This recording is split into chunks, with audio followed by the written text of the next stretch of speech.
This was recorded on March 9th, 2018, all right? This was like the first time they showed us anything regarding Artifact. There was gameplay after this. Everybody went crazy on Reddit, I remember. And let's just see what he got right and what he got wrong. So Artifact for us is in the same way that Half-Life 2 was an attempt to take everything that we saw in the industry and all of our own thinking and our own experiences and turn it into sort of the definitive statement of what a first-person action game was. That's what Artifact is in terms of... Okay. Artifact is the trading card game, but Half-Life 2 was the single-player action game. I don't know about that. Yeah, it's clearly not.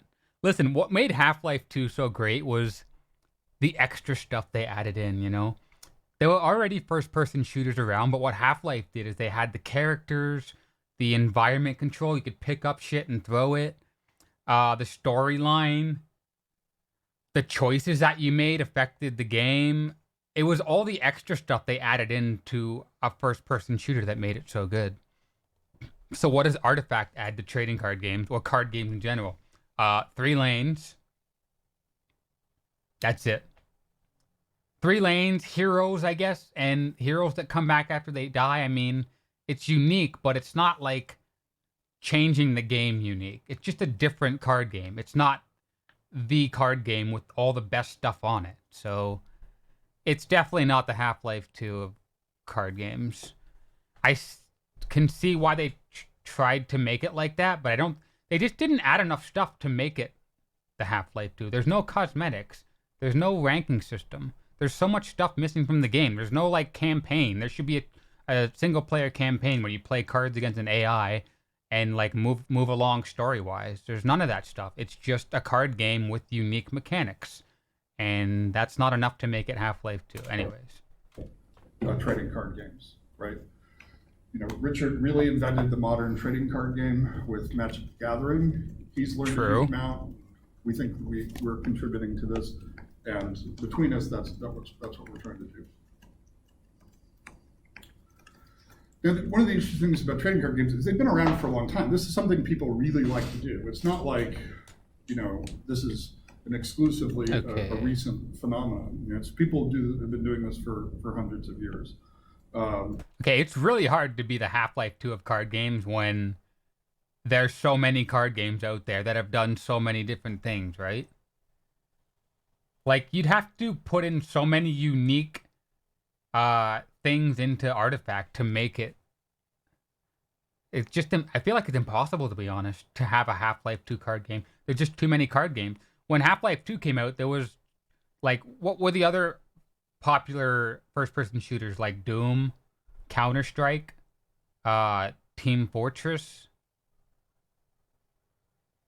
Yeah, like, there wasn't this much competition.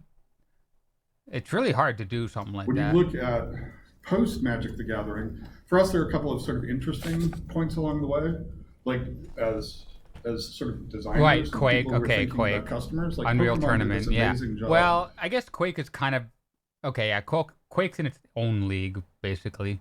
Unreal Tournament was Quake, though, wasn't it? Kind of the same engine, kind of gameplay. Of doing something. But Half-Life 2 had a brand new engine too. Don't forget that. It looked fucking amazing when it came out compared to everything else. Artifact just looks like a Hearthstone kind of with a different art style. Like they need like virtual reality or something to make it something in its own league. They need something big, like maybe 3-dimensional models of cards in the game. You put the hero down, out pops up the hero doing animations and shit. That would be great. That would add to Artifact, and along with like cosmetics and imps and foil cards and rare limited edition collection boards. You gotta have all this stuff, and when you have it all together, maybe you have the Half-Life 2. But they didn't have any extra stuff in the game. They just gave us the game, and it's a great game mechanically, but it's not enough to be blowing everybody away. It's just not enough.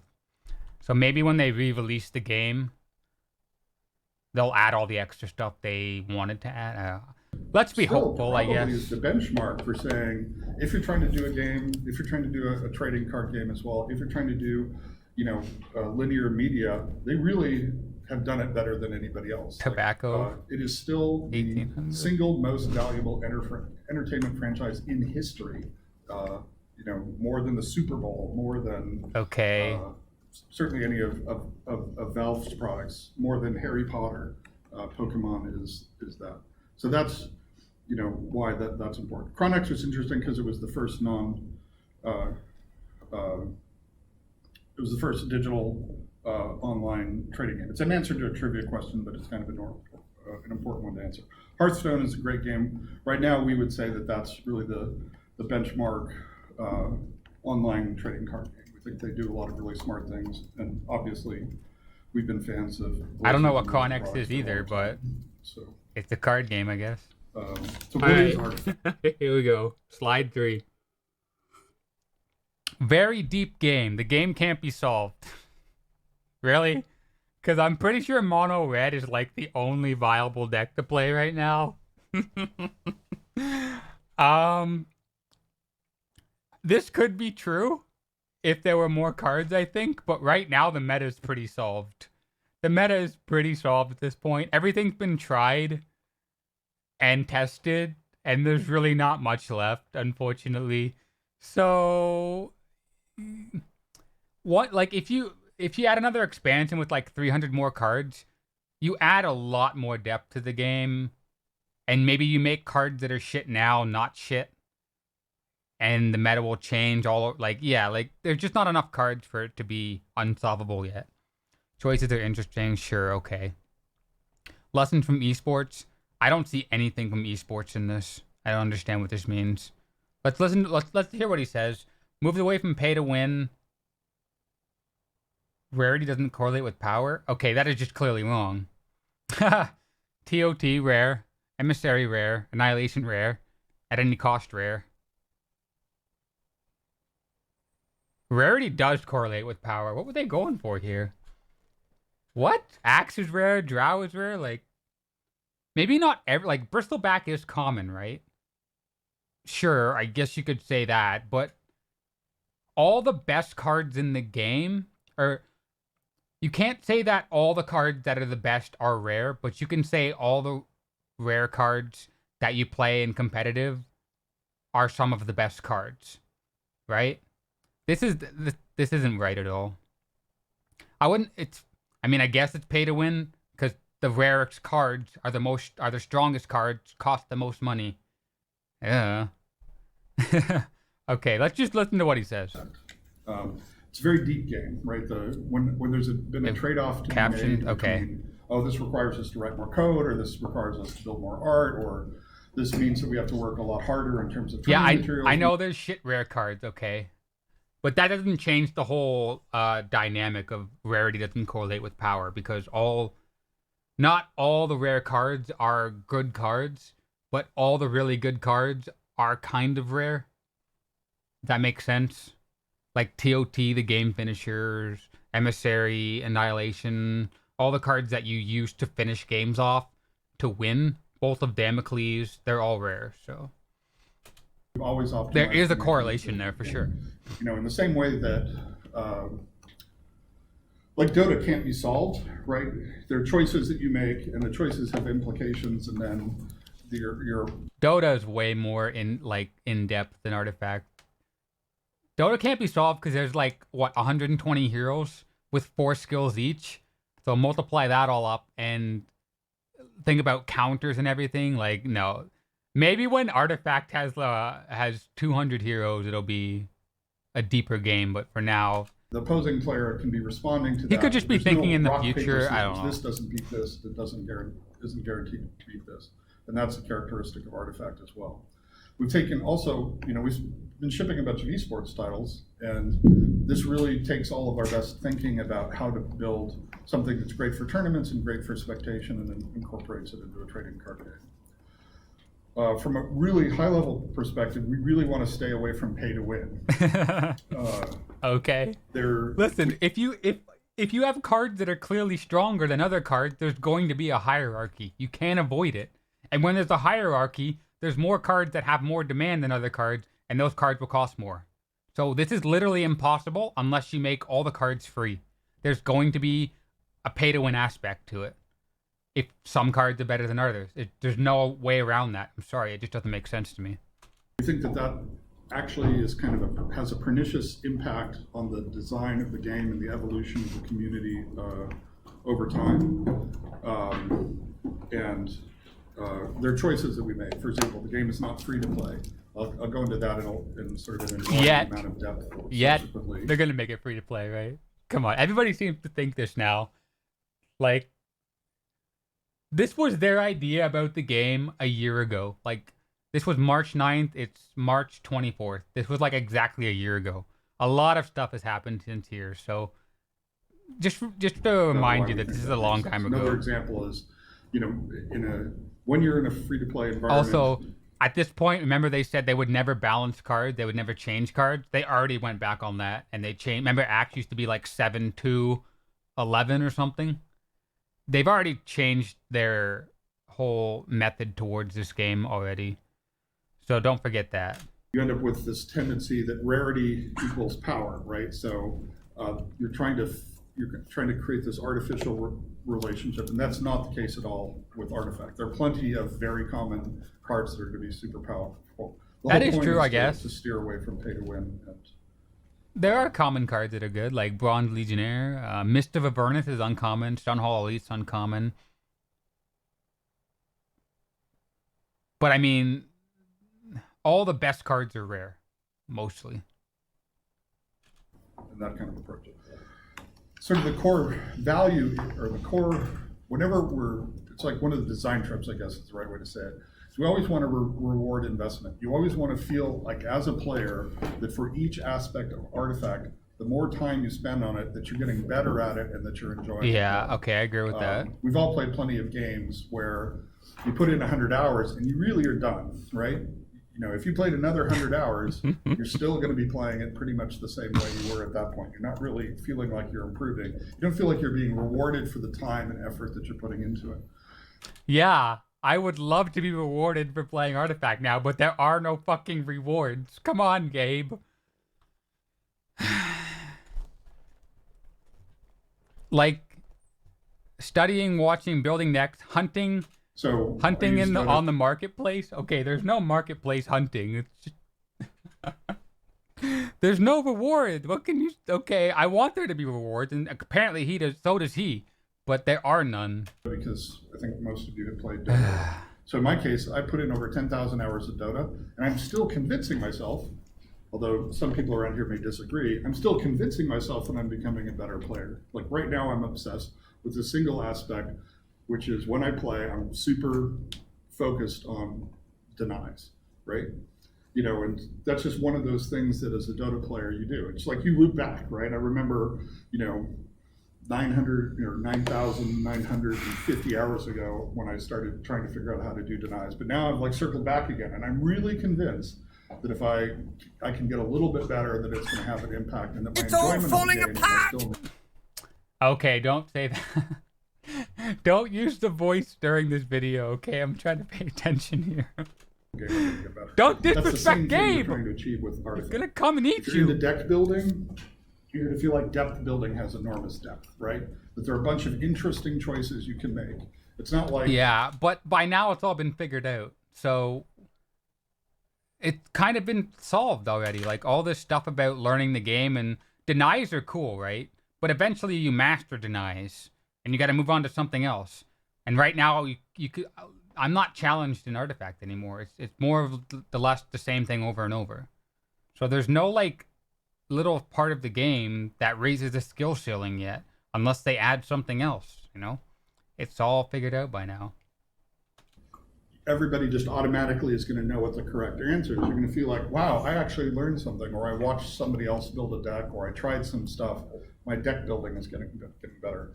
We're going to want to feel like you're going to be rewarded for actually searching for, the marketplace for deals and things that you're interested in. Playing it, studying it, watching it are all things that are going to reward. Okay, hunting on the Steam marketplace doesn't make any sense because all cards are commodity, so they're all grouped together. You can't maybe some guy doesn't know the value of a card and he puts it up for 10 cents instead of $3. It's going to be immediately filled by a buy order. There is no hunting on the marketplace. Everything's consolidated into like buy orders and sell orders. So there's no hunting. I don't know what he's talking about here. I really don't. Maybe he's thinking about. I don't know, man. I don't know. That just completely wrong right there. You to the degree that you put that in. So that's an important characteristic. And hopefully, after you have a chance to play and after you have a chance to see the pros play, you'll start to get a sense of Pros. how it's actually instantiated in the game. Has high production values. Okay. I'll talk about this a little bit more, but it uses the Source 2 engine. Ooh, which Source 2? Probably sounds like it's a little overpowered for a card game, but I think when you see the game, you'll realize how that translates. The only single player component to it is there's an AI that's going to teach you how to play the game, right? There's no campaign. It's not intended to be a single player game at all. Okay, not intended to be a single player game. Kind of disappointed to hear that. I want a campaign, like, you know what I mean? Like, especially if you're into the lore and you know what's happening down in Roseleaf, you know, in the comics and all that. A campaign would fit so well in. And there was also leaks. Remember the puzzle mode, the leaks that came out where you would play against like Ricks and Vul Martyrs? You would fight the Vuls. That could be a campaign. That would be super cool. And you could look. You could learn the game as you do the campaign. That would be the tutorial instead of just playing a bot. So I really hope I'm sure they've changed their mind about this. It's not intended to be a single player game because you couldn't easily make a campaign, a single player campaign with cards against the bot. I hope they do it. This is really old though. Like, look at these cards. Ignite looks completely different. Yeah, the cards look different too. It doesn't matter. Prepare you for multiplayer. It was early beta, I guess. It has a bunch of novel mechanics, things that just haven't been seen in trading card games before. Like, there's stuff in there that Magic the Gathering player will look at and go, oh my god, that breaks a whole bunch of stuff in my model for how this stuff works. There are going to be a bunch of consequences. There are going to be a bunch of choices I make. There are going to be a bunch of strategies that are affected by these kinds of mechanics. You see that as you play. I mean, you're just adding a new mechanic, which is 3 lanes. So you got to think about the other lanes while you're playing one lane. I mean, it's not that mind-blowing, but it is different, I guess.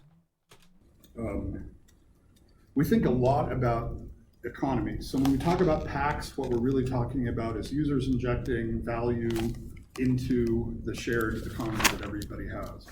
And so I'll talk about that, where the process of doing that is supposed to be...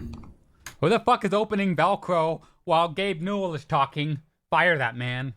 Have benefits above and beyond just the fact that you end up with a bunch of cards. It has to be something that your purchase of cards makes other players' lives... It's all falling apart! Stop it. As I said before, deck building is in and of itself a significant experience.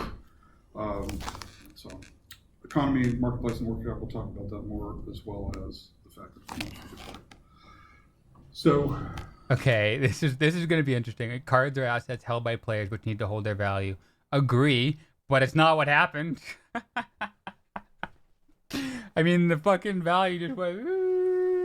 Like, I don't know, man. Like, when you have an unlimited supply of packs, cards will obviously lose their value over time. You need to... Yeah, okay, let's just listen to what he says before I say anything. Talking with Richard, so the original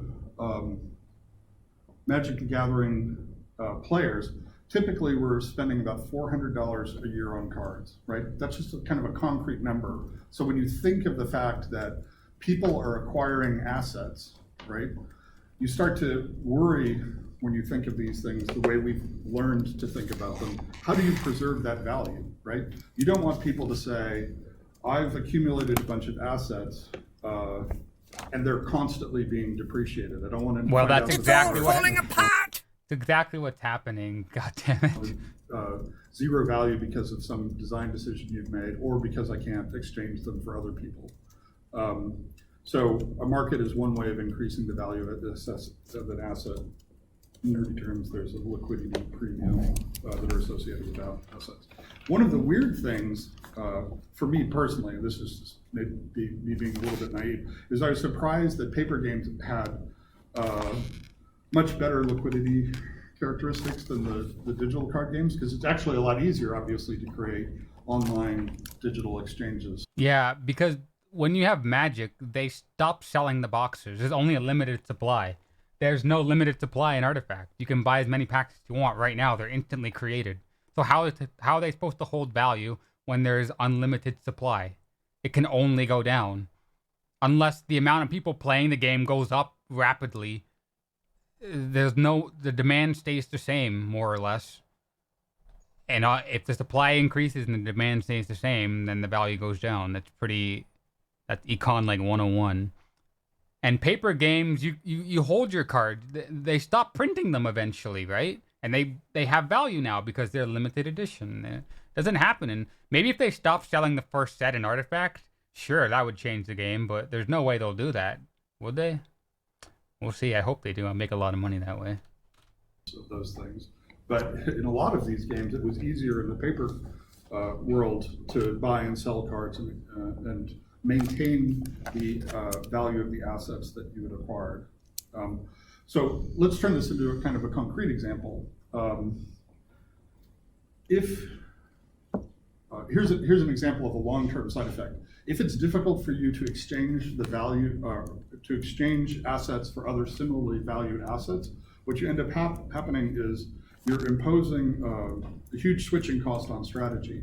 So let's say in a game where my assets are depreciating or I can't exchange them, I can spend a bunch of time building up stuff, and then I'm stuck with my strategy. Like, I can't make a technical decision and say I would like to try something else, because essentially I have to burn all of the value that I've put into the game so far, right? So what you want to do, okay, why is that bad? Well, it's bad because it means that there's this, you end up getting the characteristic that you see in games with those qualities is that there's a stagnation in the evolution of strategies.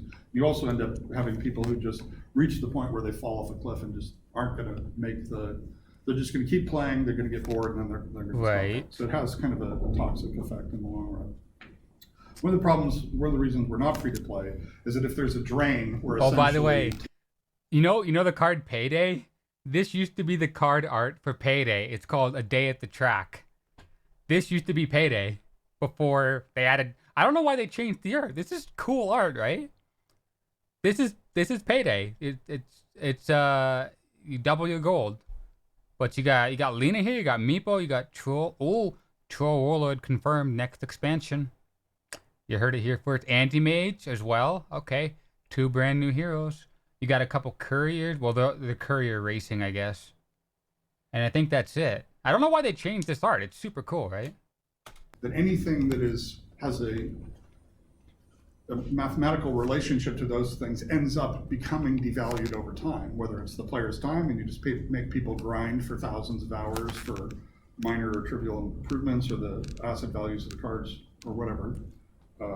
That's a consequence. So you don't want to create that flood of free stuff that destroys the economy and value of people's times and assets. So I'm avoiding talking about the game because this is all background stuff for when you actually see the game.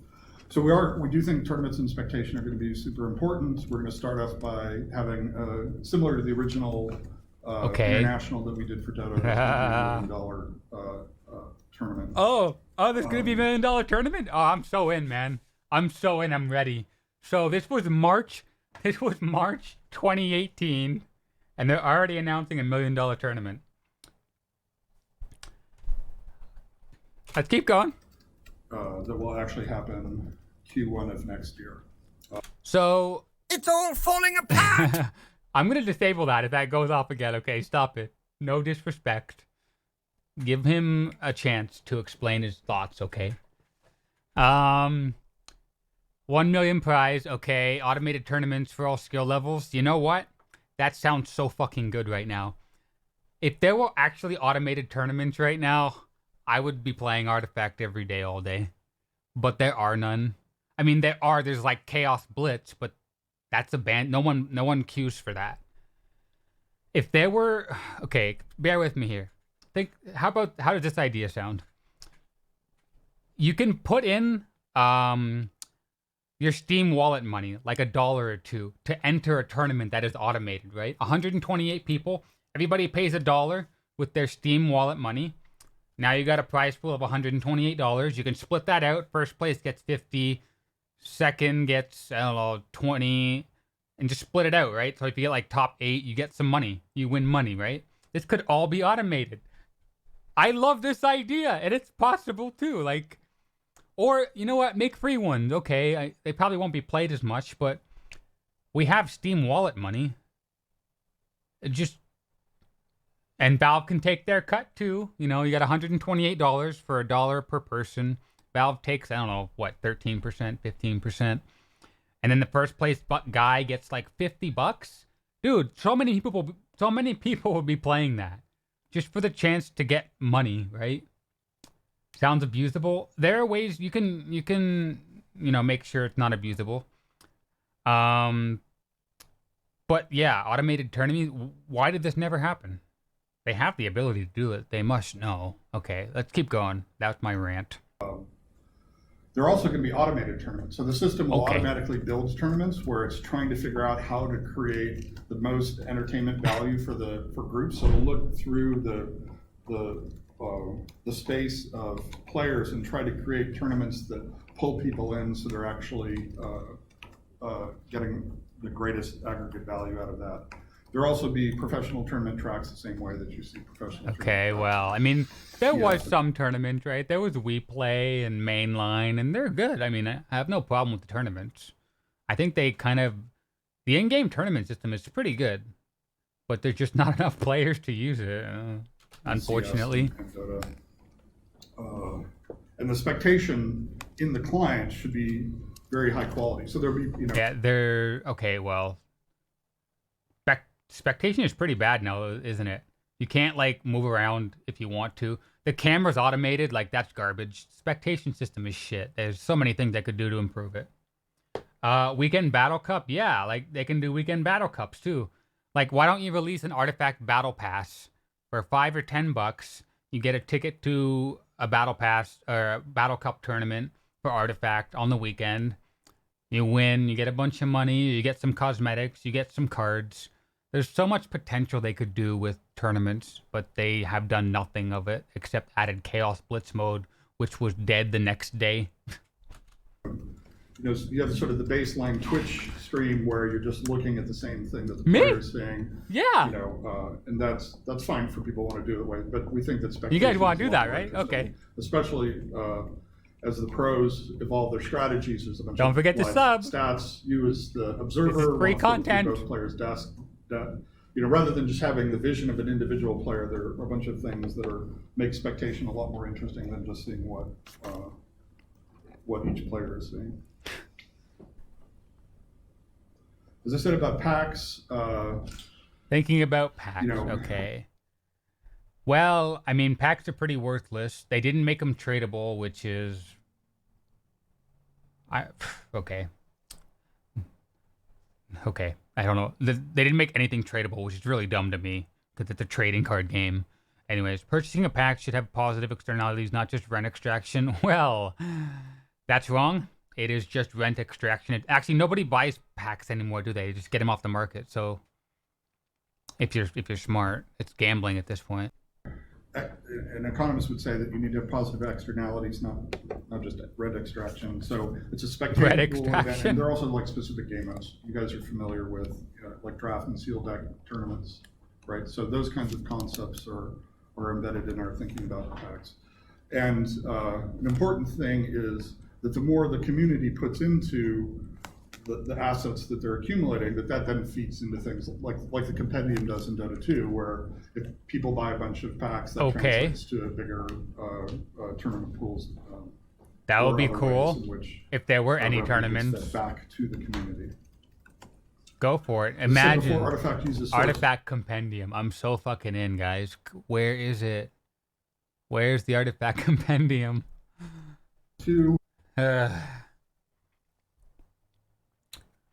The PowerPoint is basically just a summary of Valve's mind map. Mind maps and our ideas, nothing concrete. Well, this is what they intended to do, 100%.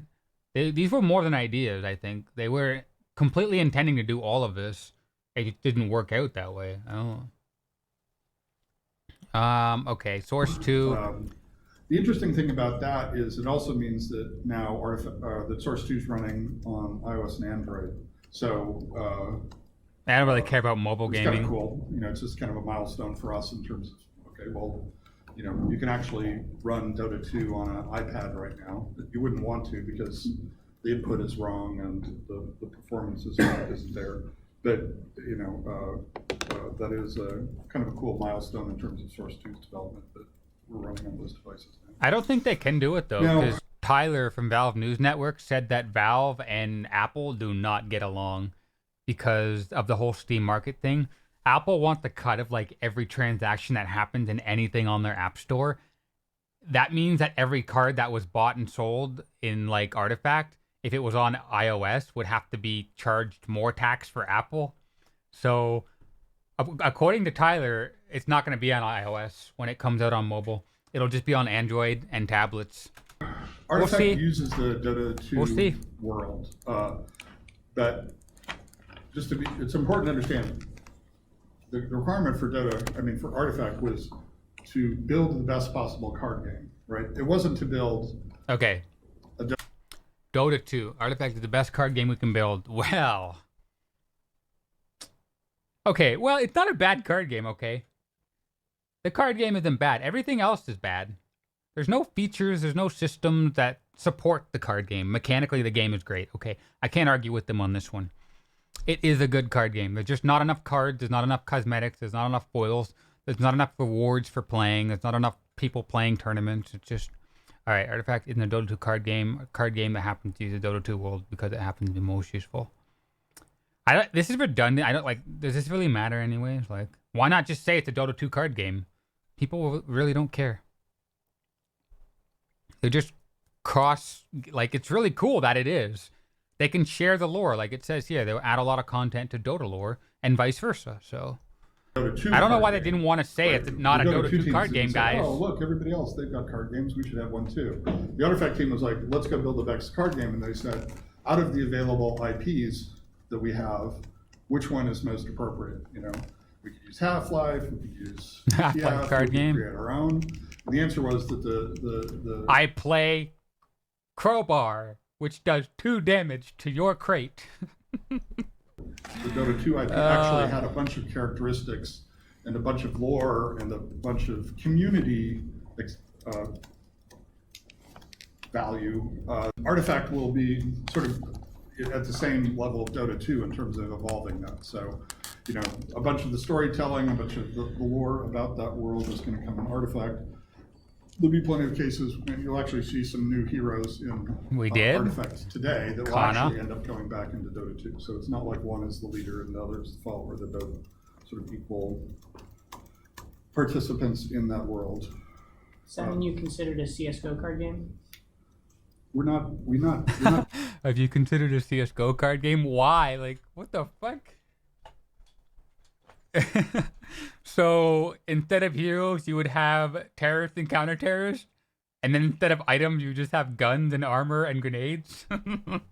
Okay, sounds cool. Right, we're building a card game, and CS:GO doesn't. I mean, you could probably build a card game that uses some of that, but you would be building a very. It isn't clear to me that it would be a very interesting card game. So the key is the first thing to do is figure out how to build a cool card game. It's not to say, oh, we have these properties, let's build card games for each of them, right? It's,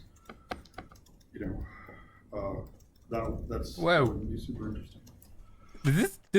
This look like Stick, doesn't it? This has always rubbed me the wrong way. He's even got his hand like to the side, like, look at what I got here. Valve. Free to play. Why? It's not. You think that was intentional? You're telling me that no one at Valve saw that art and was like, it kind of looked like a dick, doesn't it? Nobody said that? Nah, they must know, right? So there's not going to be a paper version of it. You'll see when you're playing. There are plenty of cases where you'll end up in situations where it would just be really, really difficult to do a paper version of what we can do. Right. So it's not free to play yet, like I said. It's not a paper game. Okay, I mean, that makes sense. Single player campaign. Okay, so that's the second time they've said there's not going to be a single player campaign. It's not a TV show? Well, that's a shame. I would watch that shit for sure. They, like, remember the leaks, the puzzle leaks, that everything pointed to a single player campaign? I think they changed their mind.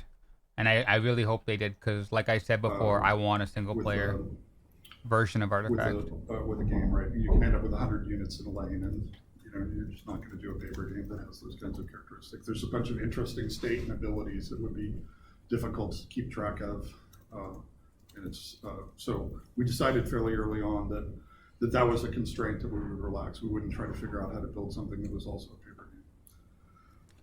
As I said before, there's no single. You know what? I wouldn't mind like collectible, if they like printed out acts and made it like a collectible for, say they were doing the Artifact International, and everybody who attended could buy like collectible act card. That'd be cool. I mean, you can't play them, but that's irrelevant. Campaign. We're not trying to build. They can do that with so many things. I would buy paper Artifact cards just to like look at and put them in a case. The reason that I'm doing this is it's interesting if you're trying to understand how we think about this. It's interesting to know both what we think and how we're setting it out, but also what we're not. Right? It's like we're doing this, but we're not doing this. It sort of helps clarify, what our decision-making process is. Like a TV show, we think Pokemon's awesome, right? We think that there's some really clever stuff that they did. We think that the TV show is an important part of that. We're not trying to do that, right? In that specific case, we think that would be a fine thing to go do, but that's an example of something that we're not doing. It's a card. That's not a card art, is it? That's just the Hound of War. Maybe this was like the original card art for Prey on the Week. What Artifact is not, there are other things which Artifact is not yet, right? So we know that these are things we know we need to do and we will do, but we just won't do them in the first release. It's not a platform. The Magic King Mall. If you look at what Artifact represents, it's a really powerful set of tools, and mod makers will be able to do all sorts of crazy stuff. Like a mod maker could absolutely go and build a Counter-Strike version or It's the Hound art. Oh, of course. Duh. When it's on the board, okay. I don't play blue, so forgive me. I was going to say something. Not yet mods. You could go and build lots of cool mods. Well, I like the fact that they said yet. Like, imagine if you were an artist and you could draw or paint a version of Axe that could become a cosmetics like skin, like a foil card or a rare card or just an alternate art card, right? You can this would be so good for people. They already do it with CS:GO skins, TF2 skins, Dota skins. Do it for cards. I mean, not at the beginning. This was a year ago. Obviously, they're not going to have it at the beginning. They're going to have the standard card art that they made. But adding this in the future would be a huge win for Valve. You can pay the artist. You get free art in return. You just put it in as a skin, and everybody wins. They already know their stuff. So there's no opportunity beyond illustrators. I guess that's kind of true. But that's still a lot of potential for people. I personally want the Klondike mod, but I've been told I will have to wait. Illustrators are going to love the workshop, but there's not a lot of room for people to be contributing user-generated content beyond illustration. That we see. That's true. That is not a goal. Well, I mean, you could. Maybe they give you a template for board art. You can make your own board art in like Source 2 engine or something. That's another thing. You could make couriers. That's not an illustrator. You could make your own courier. Like, there's so many things you can let people make, and they'll do it because they love the game, right? That's an accident of scheduling. Right? We think there are lots of ways. Illustrators are going to love it. They're going to be able to find lots of people who are going to love getting custom versions or special versions of cards. But all of the other ways that people in the workshop can create like interesting animations for the imps or. Oh man, look at all these. Look at that. The icons are all different. That's different. It looks so different back then. Look at Firestorm. That's a conflagration. Different card art, different name. Everything else looks the same though. Yeah, this was still in like alpha, I suppose. New character designs and things like that. That's going to be something that's going to happen subsequently to the initial release. All We're in right. a closed beta right now. Let me We'll in. have a public launch before the year. Let me in. We'll have a $1 million tournament that'll just sort of help organize a bunch of All right. our. Here we go. Closed beta with a mix of pro TCG players and industry. Yeah, people weren't happy about that. Public launch end of year. Well, yeah, that was true in November. Tournament Q1 2019. All right. How much time do we have left to get in this tournament, guys? What's the last day of Q1? 6 more days. No, 7 more days. All right, guys. I got 7 days to get into the international. I can make it, I think. Anybody know where they're holding it? Is it in Canada or the US? Let me know. Activities and community activities building up to that tournament, and then the mobile versions, the iOS and Android versions. Right, so that's mid 2019. I'm pretty sure that's gonna be pushed back. Actually, no, they could still be on track for a mobile release. That could still be a thing. The tournament Q1 was obviously a mistake. Like when remember when they were holding the international in Vancouver and somebody saw a leaked like the LEDs around the stadium had Dota 2 on it and they were like, "Oh my god, it's going to be in Vancouver." When was that? Hold on a second. Just let me look this up. Vancouver, there it is. TI8 Vancouver leaked. There it is. See? What date was this? October 12th. Wow, that was a year. October. So TI8 was August of 2018. That was like 10 months in advance. They were already testing the stadium 10 months in advance. So if they're going to make a tournament, $1 million tournament, they need to book this arena 10 months in advance. So that's like way back in 2018. If they were really serious about this, they would have done a lot. Like, there needs to be so much work done for $1 million tournament. If they knew they were doing it in Vancouver 10 months in advance, like, there's no way this was going to happen. So if they still plan on doing this tournament this year, they probably already have the stadium, like, reserved. And there's been no leaks or anything. So is this going to actually happen this year at all? It's already March. And in a couple months, the compendium's going to come out for TI9. And TI9 is going to be in like August, September. And I don't think they're going to want to have the Artifact TI close to Dota TI. They want to have it separate, you know? Maybe they'll do it together. That'd be crazy in my opinion, but I guess they could. They would have to have it like September, October, November after TI9.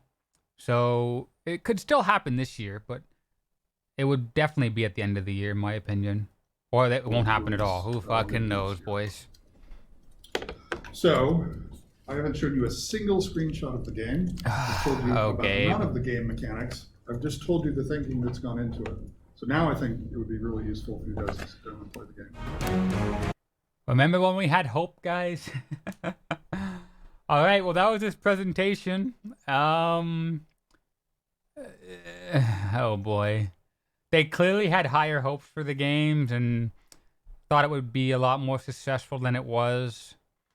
Because, you know, you're coming off of like TF2, Dota, and CSGO, which are massive IPs, and you're like, we can make a card game, no problem. People are going to love it. Just give it to them. Nope. You actually got to work to make a good game. Because CSGO was not a good game when it came out. In fact, if I remember correctly, when CSGO came out, people playing CS Source stayed in Source. And they didn't play CSGO because it was so bad compared to the already existing CS Counter-Strike game. It took like months and months of updates to CSGO to make people switch over to it. And now it's the biggest fucking esport on the planet. They have to do the same thing with Artifact. It was a bad launch, but you know what? I think they're used to bad launches. Dota 2 looks nothing like it does now. Dota 2 in beta. Go find some screenshots of Dota 2 in beta. It looked... I mean, it wasn't a bad game, but it didn't look anything like it was now, right? Dota 2 beta. Let's just look at pictures. Like, there were like, what, 20 heroes? What the fuck? Not a lot of pictures, though. Maybe the alpha. It doesn't matter. Anyways, Dota 2 was not an instant success at its launch, okay? TF2 was pretty dope at launch, I'll say that. TF2 was fucking awesome. But CSGO and Dota, you know, they weren't hits. It took a lot of work, a lot of updates, a lot of patches, a lot of expansions. And the same thing's happening with Artifact. And you know what? Maybe a few months from now, or sooner, I hope, they'll have the big boy update coming. And maybe it'll turn everything around and it'll become just like Dota 2 or CSGO. Don't lose hope, guys. Don't lose hope. I'll be here, by the way, streaming it as much as I can.